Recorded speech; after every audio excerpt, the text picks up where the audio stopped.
मौजूद हैं और मुंबई के बहुत ही जाने माने प्रतिष्ठित पत्रकार रवि तिवारी हमारे साथ इस कार्यक्रम का हिस्सा हैं और शिवसेना में रह चुके संजय गुप्ता जी भी हमारे साथ मौजूद हैं। मराठी समाज के काफ़ी जाने माने विश्लेषक भी हैं। मनोज काका समाजवादी पार्टी के प्रवक्ता हैं और अजय उपाध्याय दिल्ली से कांग्रेस कमेटी के प्रवक्ता हमें ज्वाइन कर रहे हैं और वीरेंद्र सिंह जी हमारे स्टेट हेड। आप सभी का स्वागत और धन्यवाद। रत्नाकर जी, जो हो रहा है ठीक है मुंबई में, आप समर्थन करते हैं?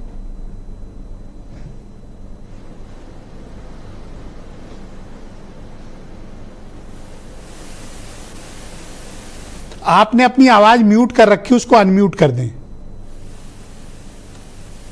जी, मेरी आवाज मिल रही है अभी? आप बोलें, आपकी आवाज आ रही है, बोलिए।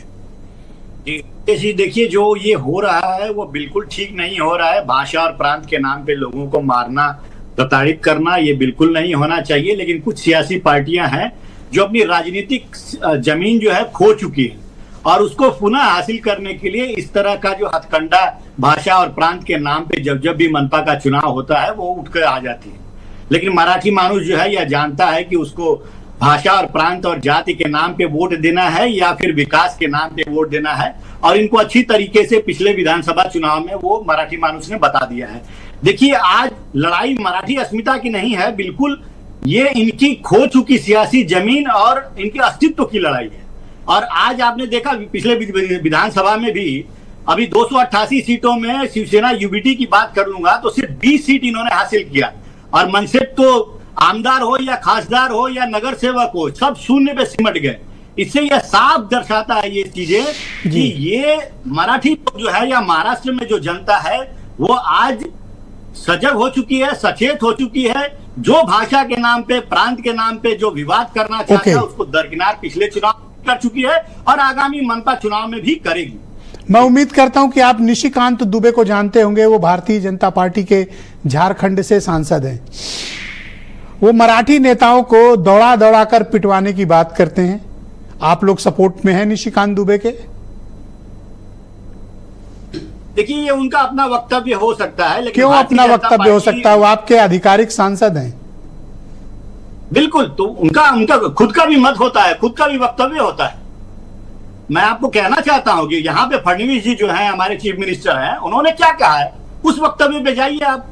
उन्होंने स्पष्ट रूप से कहा है कि महाराष्ट्र में मराठी भाषा का सम्मान होना चाहिए। अरे पिटवाने की अगला आदमी बात कर रहा है और आप लोग के कितने मुंह हैं भाई? आप कुछ बोलोगे वो कुछ बोलेंगे, फडणवीस जी कुछ बोलेंगे। निशिकांत दुबे पर कोई कार्रवाई की आपने? अभी मैं ब्रजेश जी में अपनी बातें पूरी कर लूं, फिर आप प्रश्न पूछिएगा, सबका जवाब दूंगा। महाराष्ट्र के संदर्भ में अगर महाराष्ट्र के मुख्यमंत्री जो स्वयं एक मराठी है वो कहते हैं कि मराठी भाषा का सम्मान होना चाहिए, लेकिन भाषा के नाम पे किसी को जबरदस्ती आप प्रताड़ित नहीं कर सकते, और आप यदि करेंगे तो उस पर कानूनी कार्रवाई जरूर होगी। तो मैं जानना चाहता हूं कि निशिकांत दुबे ने पिटवाने की बात कही है, ये क्या मराठी अस्मिता अब घर बैठ गई है? ये मैंने आपको पहले भी कहा कि ये उनका अपना विचार हो सकता है, लेकिन जहां तक महाराष्ट्र में मराठी अस्मिता की बात है, मराठी अस्मिता बिल्कुल खतरे में नहीं है। मैंने आपको पहले अरे आपका सांसद पिटवाने की बात करता है और आप कहते हो इज्जत मराठियों खतरे में नहीं है। अरे कोई मार खाएगा तो इज्जत तो जाएगी भैया। जी, प्रश्न रिपीट करिए। अगर निशिकांत दुबे के खिलाफ आपने क्या कार्रवाई की? उन्होंने तो कहा पिटवाएंगे, तो अब मराठियों की अस्मिता नहीं जा रही, अब बीजेपी कोई कार्रवाई नहीं करेगी? देखिए, सिर्फ वक्तव्य के आधार पे अगर कार्रवाई होगी तो हमको तो लगता है कि रोज 2-4 जो राजनेता लोग हैं उनके ऊपर कार्रवाई होगी। हिंसा जो है, जहां पे हिंसात्मक जो घटनाएं हुई हैं उनके ऊपर भारतीय जनता पार्टी ने कार्रवाई की है। तो क्या मैं मानूं कि रत्नाकर सिंह जी निशिकांत दुबे के बयान से खुद को संबद्ध करते हैं? नहीं, मैंने पहले भी कहा कि निशिकांत दुबे जी का अपना वक्तव्य है, अपना विचार है। राज ठाकरे जी का अपना वक्तव्य, अपना विचार है। लेकिन जहां तक लॉ एंड ऑर्डर की बात है, महाराष्ट्र के हित की बात है, निश्चित रूप से जो देवेंद्र फडणवीस जो यहाँ के मुख्यमंत्री हैं उन्होंने जो कहा है उस विषय को गंभीरता में। और दो और सवाल हैं कि चुनाव पार्लियामेंट इलेक्शन के दौरान राज ठाकरे को गले लगाने वाली बीजेपी आज उनके घृणा को भी गले लगाएगी।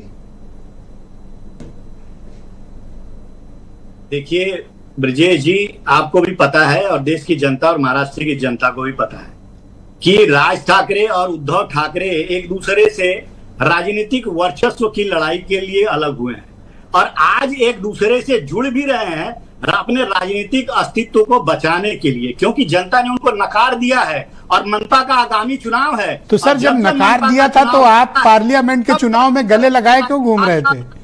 आप तो राज ठाकरे जिंदाबाद कर रहे थे तब। ये प्रश्न फिर से रिपीट करिए। आप पार्लियामेंट के चुनाव के दौरान राज ठाकरे को गले लगाए रहे, आपने कहा उनको नकार दिया है, तो आप क्यों गले लगाए रहे उन्हें? और अब क्या वो आपके लिए लाइबिलिटी है, घृणा के प्रतीक हैं, या आप उनके अभियान को सपोर्ट करते हैं? देखिए, हमारे लिए महत्वपूर्ण जो है यहाँ के लॉ एंड ऑर्डर को मेंटेन करना और जो फॉल्स नैरेटिव सेट किया जा रहा है उसको जनता तक संदेश पहुंचाना कि इस महाराष्ट्र राज्य में मराठी का सम्मान सबको करना चाहिए और मराठी के नाम पे, भाषा के नाम पे, प्रांत के नाम पे अगर कोई कानून अपने हाथ में लेता है उसके ऊपर कठोर से कठोर कार्रवाई होगी। और कोई मराठी सर, किस पार्टी की सरकार है महाराष्ट्र में? सर, पार्टियां हैं। सर, किसकी सरकार है महाराष्ट्र में? बिल्कुल भारतीय जनता पार्टी की। तो बताइए मुझे, क्या एफआईआर हुई, कितने लोग जेल भेजे गए?